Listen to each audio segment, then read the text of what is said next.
Hello dear students, this is KD sir, an educator of maths and science और आप देख रहे हैं YouTube channel Let's Crack It with KD sir। Dear students, हमने previous lectures के अंदर chapter number 11 जो हमारा 10th RBSc रिवीजन सीरीज है उसके अंदर चैप्टर नंबर 11 यानी कि प्रश्नावली नंबर 11 को शुरू किया जिसका नाम है समरूपता यानी कि सिमिलरिटी। हमने सिमिलरिटी के अंदर सबसे पहले जो थ्योरम को डिस्कस किया वो थ्योरम थी थेल्स थ्योरम। थेल्स प्रमेय को पढ़ा और विलोम ऑफ थेल्स प्रमेय पढ़ा यानी कि कन्वर्स ऑफ थेल्स थ्योरम पढ़ा। उसके बाद हमने हमारी एक्सरसाइज 11.2 जो थी उसके कुछ एग्जांपल्स हमने डिस्कस किए। आज हम शुरू करने जा रहे हैं हमारी एक्सरसाइज 11.2। तो आइए शुरू करते हैं आज का हमारा ये लेक्चर एक्सरसाइज 11.2 के साथ, प्रश्नावली 11.2 के साथ। यदि आपने अभी तक इस चैनल को सब्सक्राइब नहीं किया तो प्लीज जल्दी से कर लें और अगर आपने प्रीवियस वीडियोस मिस कर दी हैं तो इसी वीडियो के डिस्क्रिप्शन में जाकर के लिंक पे क्लिक करके देख सकते हैं। तो आइए शुरू करते हैं 11.2। प्रश्नावली 11.2 का प्रश्न नंबर जो पहला है वो कुछ इस प्रकार है। यदि त्रिभुज ABC की भुजाएं AB व AC क्रमशः D व E पर इस प्रकार उन पर एक बिंदु 2 स्थित है, D और E इस प्रकार स्थित है कि D ही समांतर है BC। यानी कि आपको क्वेश्चन नंबर फर्स्ट के अंदर क्या दिया गया है? त्रिभुज ABC दिया गया है, ठीक है। और त्रिभुज ABC के अंदर बोला गया है कि B और C, AB और AC पर दो बिंदु है, एक D है इधर और इधर है E। अगर इनको मिला दे तो ये जो DE है ये BC के क्या है? समांतर है, ठीक। आपको बोला गया है पहले केस के अंदर, तो यहां पर सबसे पहले तो जैसे ही उसने समांतर बोला तो आपको पता चलना चाहिए कि थेल्स प्रमेय अनुसार according to Thales theorem we can say that if a line is a parallel to one side of a triangle then it divides other two sides in equal ratio। अगर कोई रेखा एक त्रिभुज की एक भुजा के समांतर खींची जाती है तो ये अन्य दो भुजाओं को समान अनुपात में बांटती है।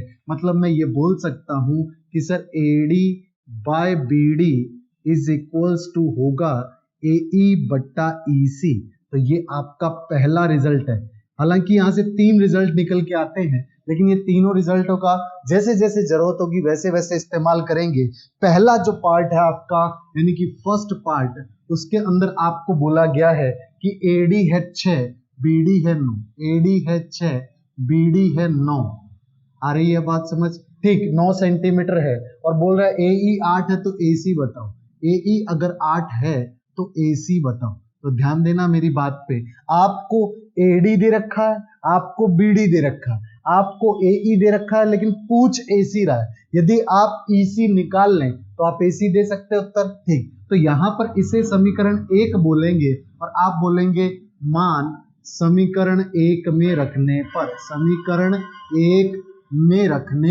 पर जैसे ही आप मान रखेंगे तो ध्यान देना AD बटा BD यानी कि 6 बटा 9 बराबर AE बटा EC, ये हो जाएगा 8 बटा EC, ठीक। अब आपको पता है क्रॉस मल्टीप्लाइड करना है तो आप बोलेंगे वज्र गुणा करने पर। आ रही है ना बात समझ? ठीक है, तो वज्र गुणा जैसे ही करेंगे ये हो जाएगा 6 EC बराबर 8 गुणा 9 और EC बराबर हो जाएगा 8 गुणा 9 बटा 6। 3 से काटा 2, 3 तिया 9, 2 से काटा 4, तो आपको EC कितना मिलेगा बेटा? EC मिलेगा 12। यदि EC 12 है तो AC कितना होगा? AC हो जाएगा AE प्लस EC। AE कितना है बेटा? AE आपको पता है 8 है तो AC बराबर 8 प्लस EC कितना है? 12, यानी कि AC कितना मिला हमें? 20 सेंटीमीटर। तो यही हमारा क्या हो जाएगा? उत्तर। यानी कि AC कितना है? ये 20 यानी कि 20 सेंटीमीटर होगा। ये था पार्ट नंबर 1।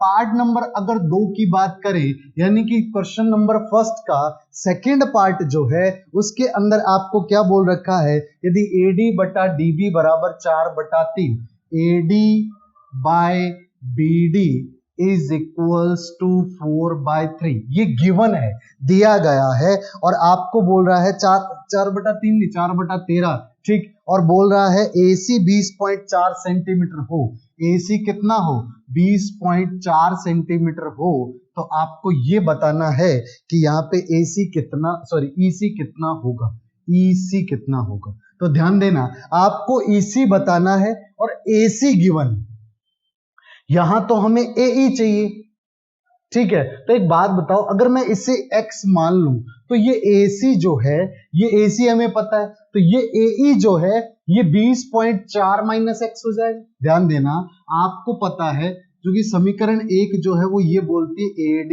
बट्टा BD बराबर AE बट्टा EC।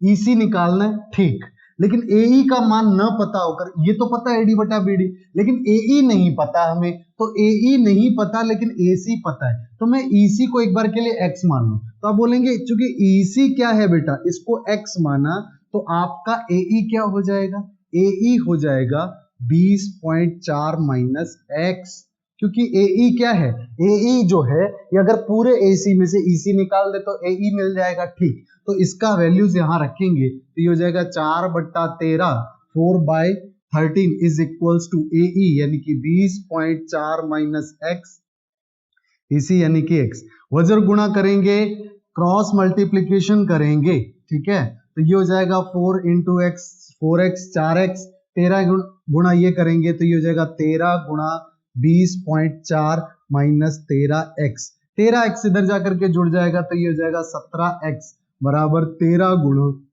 20.4, 20.4 में से पॉइंट उड़ाया तो यहाँ 10 आया। अब ये x इक्वल्स टू कितना हो जाएगा, ये हो जाएगा 13 गुणा 204 बट्टा 10 गुणा में 17, 17 एकम 17, 17 1 जा 17, 17 2 जा 32, क्लियर। तो ये 13 इंटू 12 आया, तो 13 इंटू 12 से x इक्वल्स टू क्या मिलेगा, 13 2 जा 26, 13 दूना 26, 2 13 एकम 13 और 2 15 15, तो यहाँ पे नीचे क्या है 10 है, सो दैट इज वाई ये हो जाएगा 15.6 यानी कि 15.6। तो आपको EC कितना मिला 15.6। इस प्रकार से आप आसानी से निकाल सकते हैं। आपको दिख रहा है कि आपको अनुपात उसी का इस्तेमाल करना है। इस चार में से कोई भी तीन अगर आपको दिया गया, चौथा आप जब आसानी से निकाल सकते हैं। एक और थर्ड पार्ट अगर हम डिस्कस करें इसका, तो थर्ड पार्ट के अंदर आपको क्या बोला गया है, थर्ड पार्ट में आपको बोला जा रहा है कि AD by BD is equals to 7/4, AD by BD is equals to, इसे मिटा दूं बेटा, ठीक है बेटा, घर पे अच्छे से प्रैक्टिस करते रहें, क्योंकि मैथ्स जो होती है ना बेटा ये प्रैक्टिस से आती है।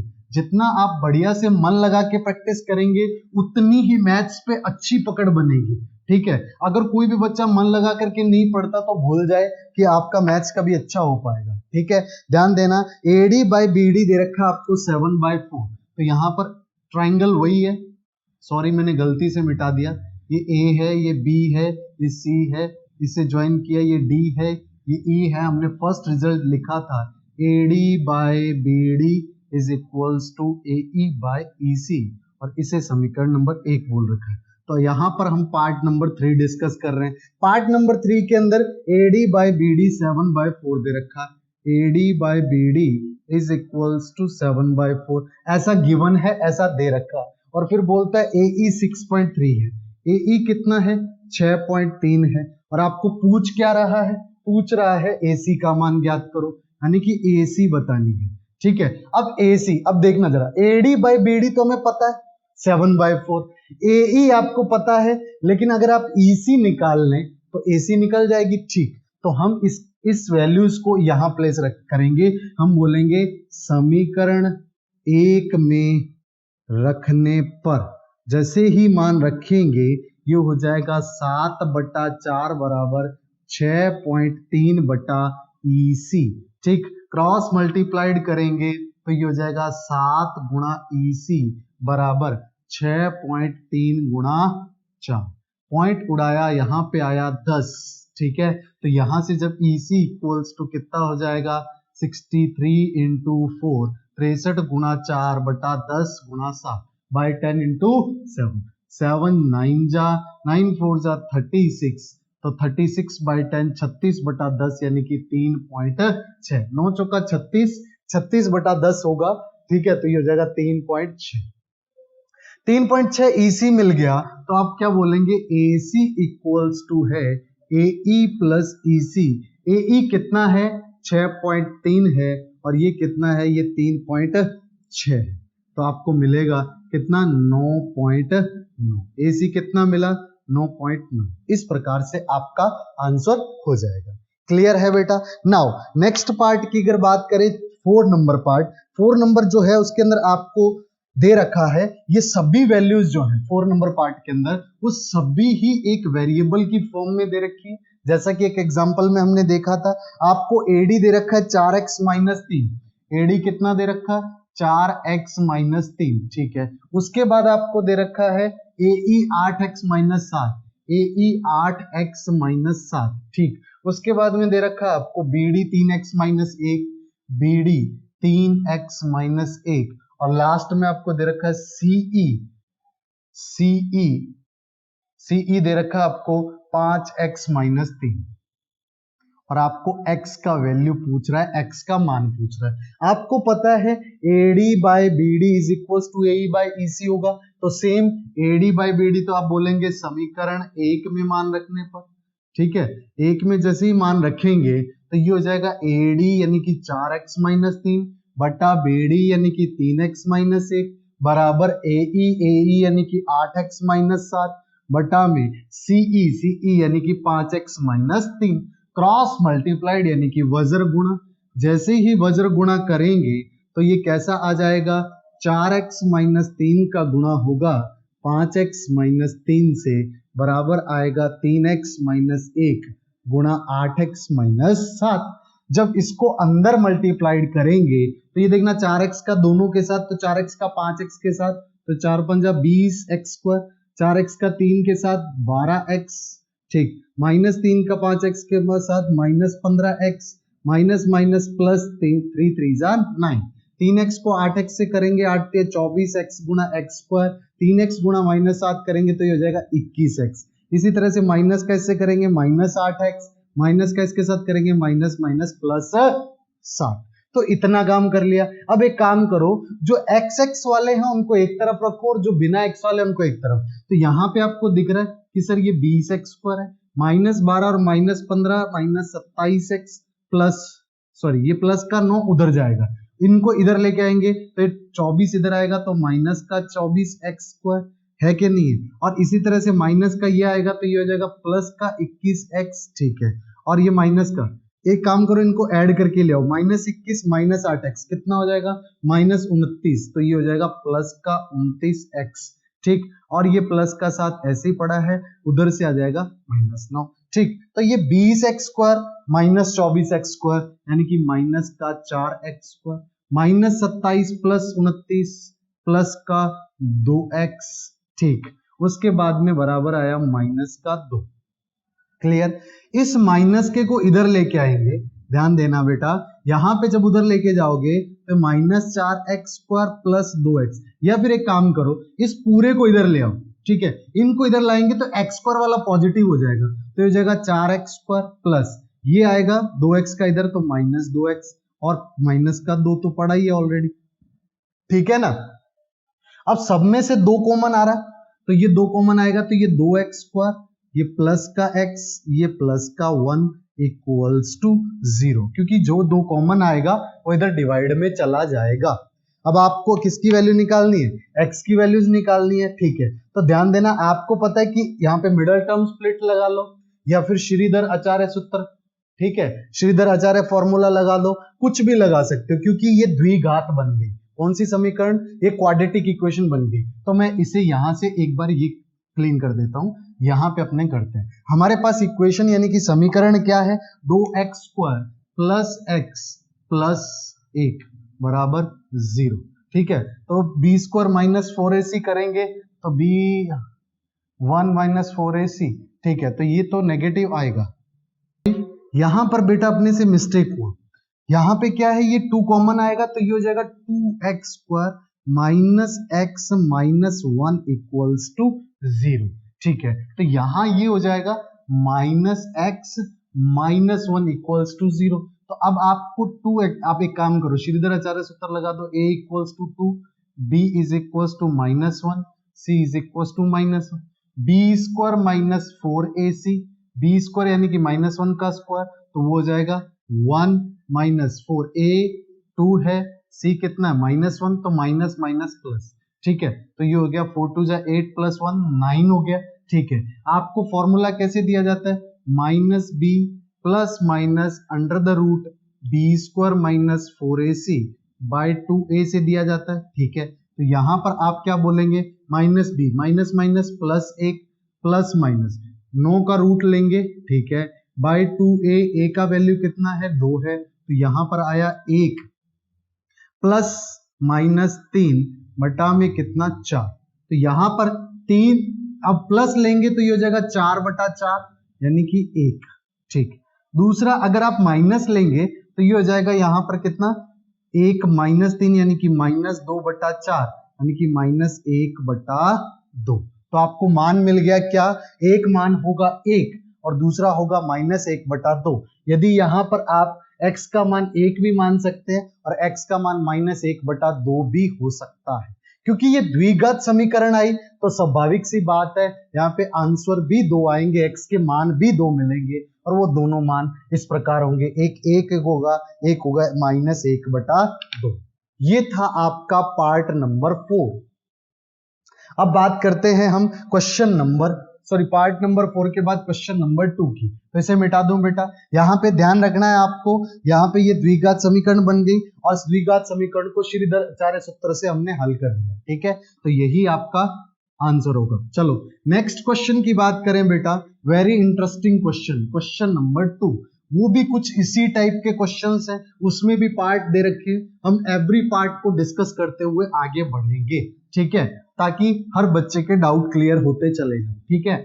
यहां पर क्वेश्चन नंबर 2 जो है उसमें बोला है कि त्रिभुज ABC, ट्राइंगल ABC में AB व AC पर दो बिंदु हैं D एंड E, AB और AC पर दो पॉइंट है D एंड E, और निम्न प्रश्नों में दिए गए मानों के माध्यम से DE समांतर है BC, यह जानने की कोशिश कीजिए। तो ध्यान देना, आपको ऐसे दे रखा है कि एक ट्राइंगल है ABC, एक त्रिभुज है ABC, इस त्रिभुज पे AB पर बिंदु है D और AC पे बिंदु है E, यहां पर D है, यहां पे आपने D।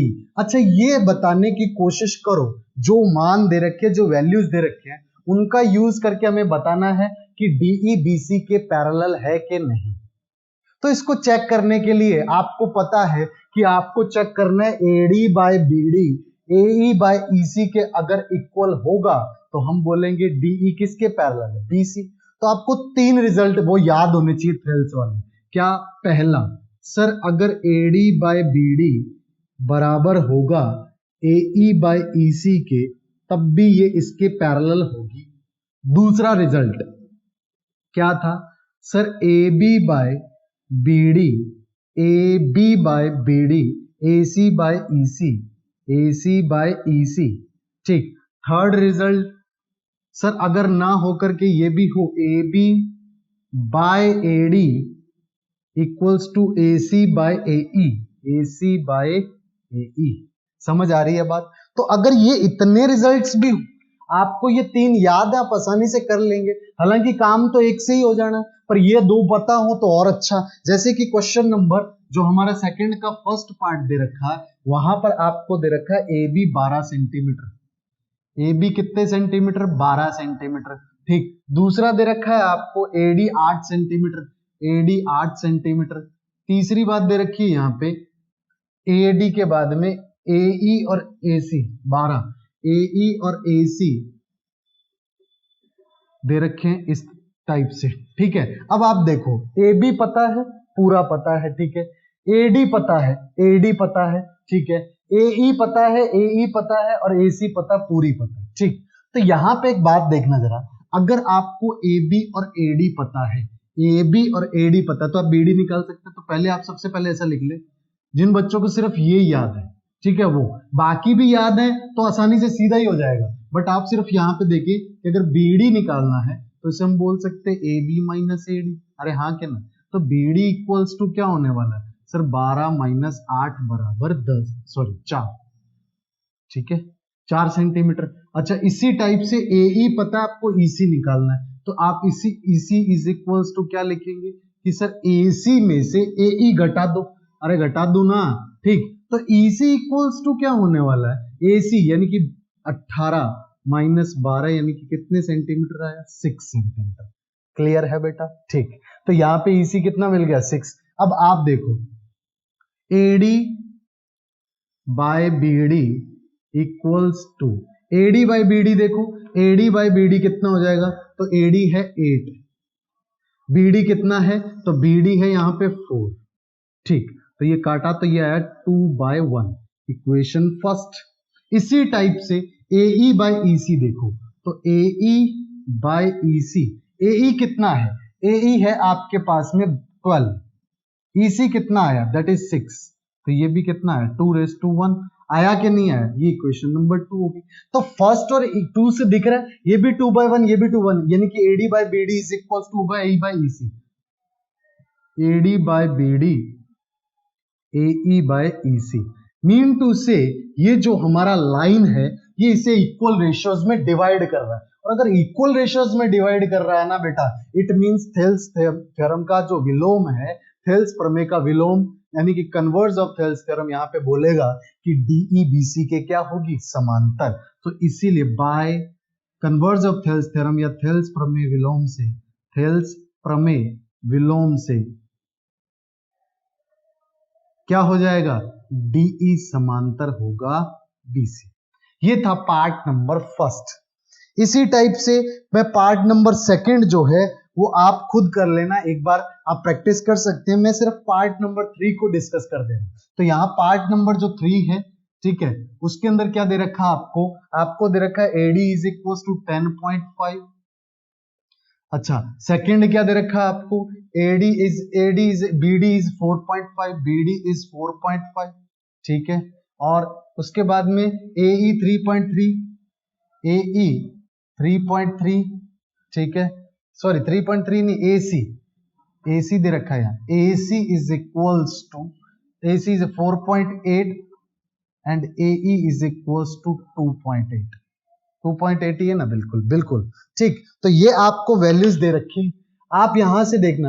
अच्छा, AD बाय BD करो, AD बाय BD किया तो आपको मिला 10.5 by 4.5, point to point cancel out, 5 से काटा 9, 5 से काटा 21, ठीक, 3 से काटा 3, 3 से काटा 7, AD बाय BD कितना मिला, सब बच्चे बोलेंगे 7.3, 7/3 कितना मिला, 7/3, 7/3 मिला। इसी प्रकार हमें निकालना है यहाँ पे क्या, AE अपॉन EC, लेकिन AE है, AE पता है, EC नहीं पता, लेकिन AC पता है। अच्छा, सबसे पहले आप EC की बात करें तो EC क्या होगा, AC माइनस AE होगा कि नहीं। अच्छा, EC इक्वल्स टू, AC कितना है, AC है 4.8, AE कितना है 2.8, तो EC कितना आएगा सर, ये 2 मिल जाएगा, कितना मिल जाएगा, 2 है कि नहीं है। अगर ये 2 है तो आप एक बात बताओ कि AE बाय EC कितना होगा, तो AE अपॉन EC, AE कितना है 2.8 और EC कितना है, ये 2।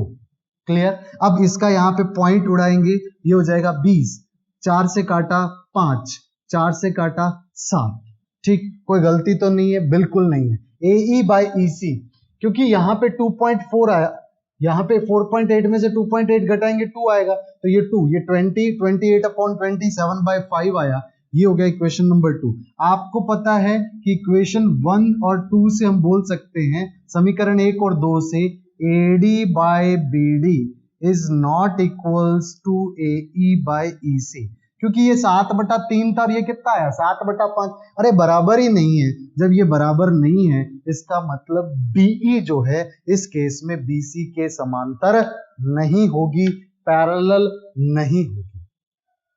उम्मीद कर रहा हूं सवाल नंबर 2, क्वेश्चन नंबर 2 के दोनों पार्ट्स आपको अच्छे से समझ आए होंगे। इस क्वेश्चन के 2 पार्ट, इस प्रश्न के 2 भाग मैंने छोड़ दिए, भाग नंबर 2 और भाग नंबर 4 आप खुद कर सकते हैं। मैंने आपको बता दिया, ये तीनों रेशियो आपको मैंने पहले भी बता दिए कि ये तीनों अनुपात किस प्रकार हमने डिराइव किए थे। अब हम मूव कर रहे हैं, अब हम शुरू कर रहे हैं प्रश्न नंबर 3। प्रश्न नंबर जो 3 है उसके अंदर आपको एक आकृति दे रखी है, और आकृति जो दे रखी है यानी कि एक फिगर गिवन है, और उसमें बोला है कि OA, OB और OC पर क्रमशः LMN बिंदु इस प्रकार स्थित है। OA, OB और OC पर respectively L, M and N points situated है। वो इस टाइप से सिचुएटेड है कि LM is parallel to AB and MN is parallel to BC। पहले मैं यहाँ पे आकृति यानी कि फिगर बना देता हूं, आपको अच्छे से समझ आएगा।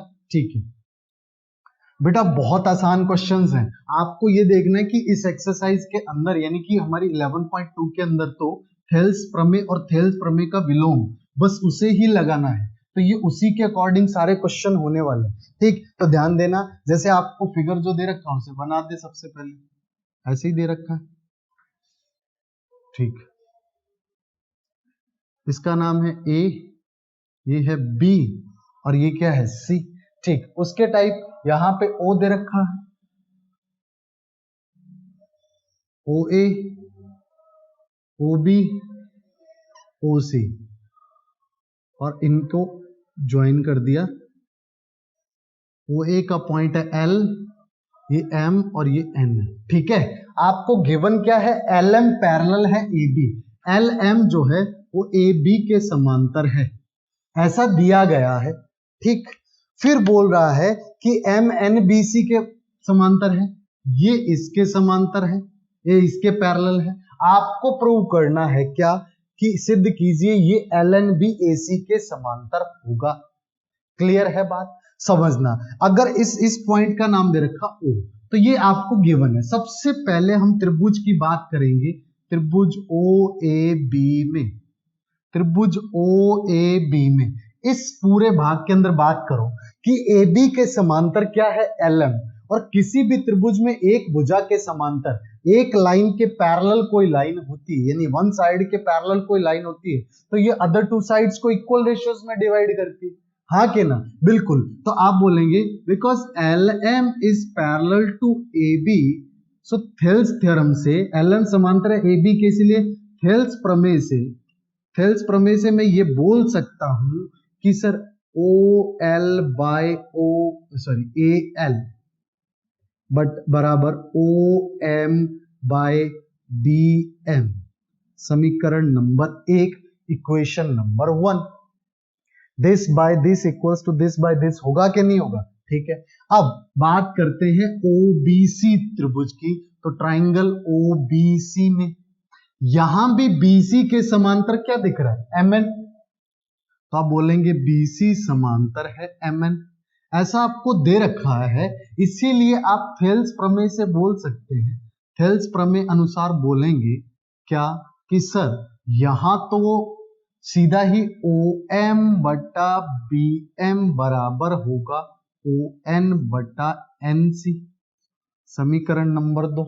ठीक, अच्छा, समीकरण 1 और 2 की तुलना करूं, समीकरण 1 तथा 2 से, समीकरण 1 और 2 को कंपेयर करें, ये भी OM बाय BM है, ये भी OM बाय BM है, तो OL बाय AL बराबर हो जाएगा OL बाय AL इक्वल हो जाएगा ON बाय NC। अरे हो जाएगा ना।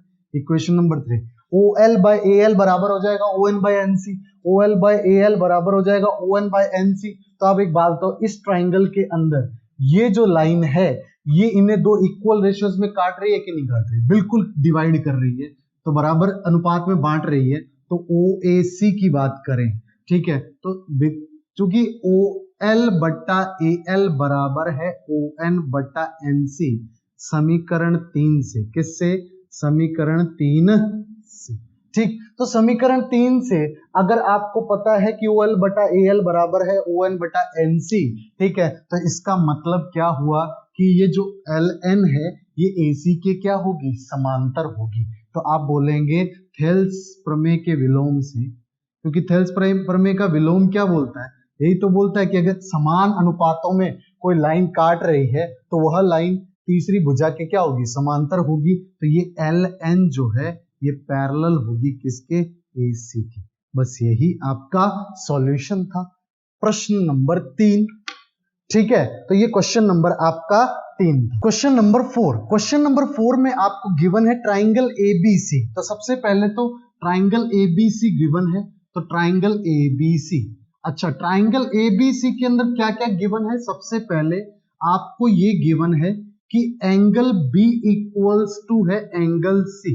कुछ बुकों में ये नहीं लिखा गया, जिनमें नहीं लिखा गया वो ध्यान रखेंगे कि एंगल B इक्वल्स टू है एंगल C की, ठीक। और D और E पॉइंट्स, D AB पर है स्थित, यानी कि बिंदु D है वो AB पर है, ठीक। और इसी टाइप से E बिंदु है AC पर। वो इस टाइप से है कि अगर आप बोले कि आपको गिवन है कि BD बराबर है CE के, ठीक। अब आपको ये बताना है कि यहां पर प्रूव करना है टू शो दैट, या आप बोल सकते हो कि सिद्ध कीजिए कि DE किसके समांतर है? BC के। ये आपको शो करना है या सिद्ध करना है। समझ आई बात? तो सबसे पहले कोण B कोण C के बराबर, इसका मतलब समझो। कोण B कोण C के बराबर होने का मतलब है, ठीक है, आप बोलेंगे जैसे ही सॉल्यूशन स्टार्ट करेंगे, सबसे पहली लाइन कोण B बराबर कोण C है, इसीलिए क्या होगा? AB बराबर होगा AC। आई बात समझ? AB क्या बराबर होगा? AC। क्यों? क्योंकि समान कोणों के जो सम्मुख भुजाएं भी समान होती है। And sides opposite to equal angles are always equal. दो अगर एंगल इक्वल है तो उनके अपोजिट साइड्स भी इक्वल होंगी, और अगर दो साइड्स इक्वल है तो उनके अपोजिट एंगल भी इक्वल होते हैं। तो यहां एंगल C के अपोजिट AB होगा, एंगल B के अपोजिट AC होगा। C के सामने वाली भुजा AB है और B के सामने वाली भुजा कौन है? AC। इसका मतलब AB बराबर क्या होगा? AC। तो आप बोलेंगे समान कोणों की सम्मुख भुजाएं, समान कोणों के सम्मुख भुजाएं, सम्मुख भुजाएं। आ रही है बात समझ? ठीक। अगर ये AB बराबर AC हो गया, अब BD बराबर CE दिया गया है, इसे आप एक लिख दें और दूसरा लिख लें BD बराबर CE, ऐसा आपको दिया गया है, ये तो दिया गया है, ठीक है। अब अच्छा एक बात बताओ, अगर मैं AB में से BD घटा दूं, AB में से BD घटा दूं तो मेरे को AD मिलेगा, और AC में से AE घटा दूं तो मेरे को क्या मिलेगा? AC में से EC घटा दूं तो मेरे को AE मिलेगा। तो मैं इस समीकरण 1 माइनस समीकरण 2 कर रहा हूं। इससे होगा क्या? इससे AB में से BD घटेगा, ठीक है, इक्वल्स टू आएगा AC माइनस CE। क्योंकि दो समान में से दो समान चीजें घटाए तो इक्वल ही रहेगा, बिल्कुल रहेगा। तो AB में से BD घट गया और AC में से CE घट गया। AB में से BD घटाया तो मेरे को क्या मिला? AD।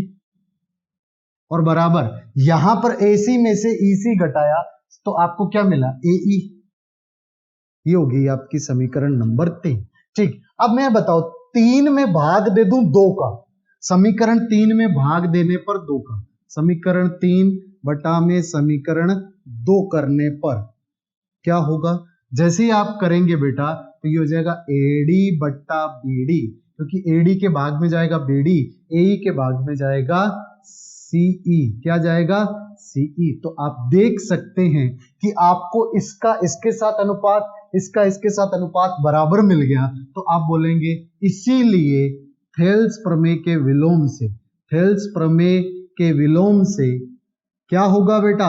विलोम से जो DE है ये समांतर होगा BC, क्योंकि विलोम यही बोलता है कि यदि कोई रेखाखंड दो भुजाओं को समान अनुपात में काटती है तो वो तीसरी भुजा के समांतर होती है। If line divides two sides of triangle in equal ratio then this line is parallel to the third side, ठीक। तो DE किसके समांतर होगा? पैरेलल होगा BC के। ये था आपका क्वेश्चन नंबर 4।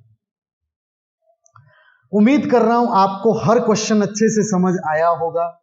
नेक्स्ट लेक्चर के अंदर हम हमारे इसी चैप्टर के 11.2 एक्सरसाइज के जो बाकी बचे हुए 6 क्वेश्चंस हैं उनको डिस्कस करेंगे, और उसके बाद जो भी इस चैप्टर के अंदर चीजें उनको धीरे धीरे डिस्कस करते चले जाएंगे। हम हमारा रिवीजन को कंटिन्यू रखेंगे। बस आप घर पे पढ़ते रहिए, अपना ध्यान रखना। Thank you very much.